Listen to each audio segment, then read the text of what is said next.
নমস্কার দর্শক, আপনারা দেখছেন বাংলা নিউজ এক্সপ্রেস। এই মুহূর্তে সবচেয়ে বড় খবর, ফুলিয়া বিডিও অফিসের সামনে সুফল বাংলা স্টলে আলু বিক্রি হচ্ছে 28 টাকা কিলো।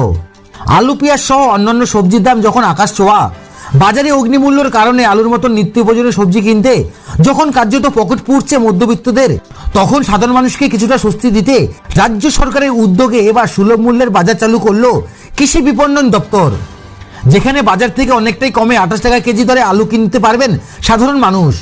আর এদিন সকালেই শান্তিপুর বিডিও অফিসের সামনে সেই সুলভ মূল্যের বাজার বসালো স্বনির্ভর গোষ্ঠী মহিলারা, যেখানে মাত্র 28 টাকা কেজি দরে 2.5 কেজি করে আলু কেনার সুযোগ পেলেন সাধারণ মানুষ। আর এদিন এই সুলভ মূল্যে আলু কেনার জন্য ভিড় জমিয়েছেন সাধারণ মানুষ। বাজার থেকে কেজি প্রতি প্রায় অনেকটাই কম দামে আলু